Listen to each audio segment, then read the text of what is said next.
Mr. Whitman, she said, her voice low and urgent. I need you to come to the branch right now.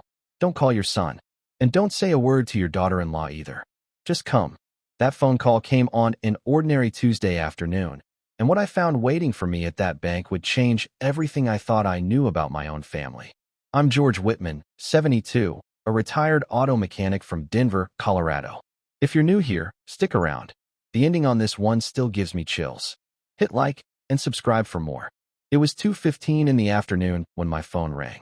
I was in the garage, sanding down an old dresser, when I saw the name on the screen, Patricia Nolan, the manager at my bank branch on Colfax Avenue.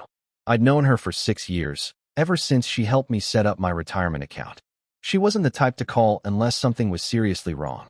Patricia, what's going on? Mr. Whitman, I really can't explain this over the phone. Please, just come in. And I mean it. Don't mention this call to Kevin. Don't mention it to Rachel either. Not yet. My stomach twisted immediately. My son, Kevin, 44, had my name on a joint account we'd set up 2 years earlier, back when I had a minor health scare and wanted someone who could handle things if I ever couldn't. His wife, Rachel, had also been added as an authorized user around that same time, just in case, they'd said. Kevin had been going through a rough patch, laid off from his sales job, behind on his mortgage, and over the last several months, the two of them had started stopping by more often, always with some story about a temporary cash flow issue, always promising it was just short-term. I hadn't thought much of it. They were family. I trusted them the way you trust the people you raised and welcomed into your home. Looking back now, there were signs. Kevin started asking odd questions, how much I had left in savings, whether I'd ever thought about simplifying things. Rachel had started handling my mail whenever she visited, sorting through it, so I wouldn't have to deal with the clutter. 3 weeks earlier, Kevin brought over some paperwork, said it was just an update to my beneficiary information, nothing that changes anything right now. I signed it without reading every line. Why wouldn't I trust my own son? I drove to the bank with my hands tied on the wheel, replaying every strange conversation from the past few months.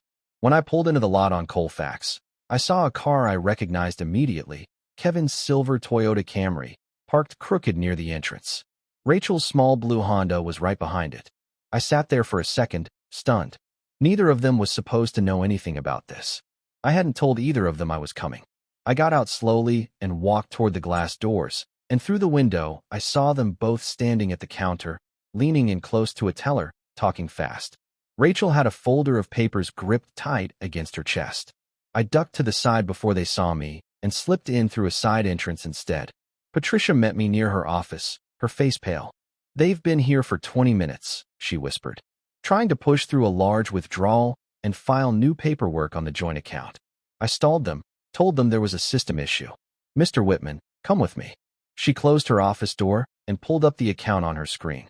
Over the past 5 months, more than $61,000 had moved out of my retirement account in a series of transfers, some small, some large, always timed for days I was less likely to check my statements closely. There's more, Patricia said quietly. She slid a printed document across the desk. It was a power of attorney form, dated 3 weeks earlier, with my signature on it. This is what they tried to file with us today, to gain full control of the account. I compared it to your signature card on file. Look closely. My hands trembled as I looked at it. It wasn't quite right. The loop on the W was wrong. The pressure was different. I hadn't signed this. I'd signed something Kevin told me was beneficiary paperwork, but not this. I need to report this properly, Patricia said. But I wanted you to see it first, before either of them had a chance to talk their way around it.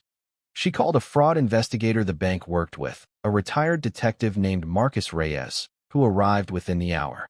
He looked over the transfer history and the forged form and didn't sugarcoat it.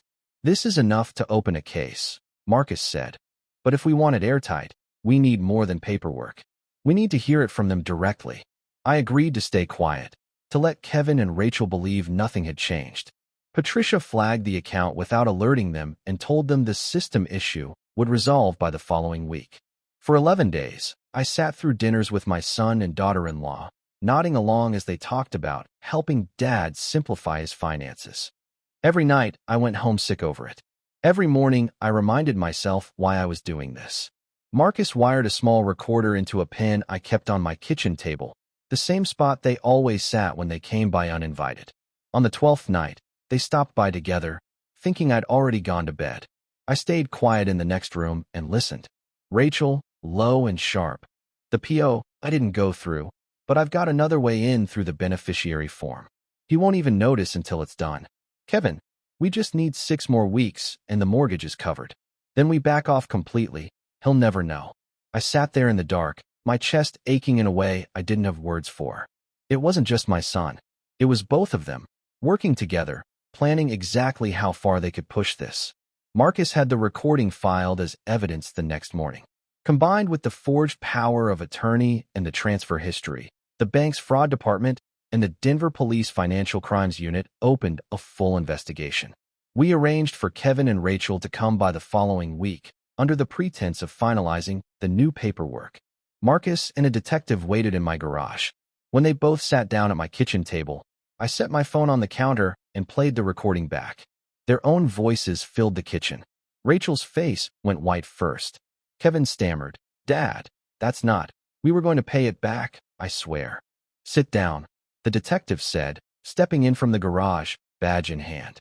"We have a forged power of attorney and over $60,000 in unauthorized transfers, and a recording of both of you discussing it in detail. You need to come with us." Neither of them argued. They just sat there, saying nothing, while the detective walked them both out. I thought that was the end of it. I was wrong. 3 weeks later, Marcus called me again, and this time his voice had that same careful weight Patricia's had the day this all started. "George, when we went through everything they'd filed, we found 2 more documents," he said. "A quitclaim deed drafted for your house, dated the same week as the forged power of attorney. It was never filed, but it was ready. And a life insurance policy, taken out on you, 6 months ago, with Rachel listed as the sole beneficiary." I sat down hard on my kitchen chair. I didn't remember ever discussing a life insurance policy with either of them, let alone signing for one. "The signature on that policy's a forgery too," Marcus said quietly. "George, I don't say this to scare you, but this wasn't just about draining an account slowly and walking away. Somewhere in the last 6 months, the plan changed.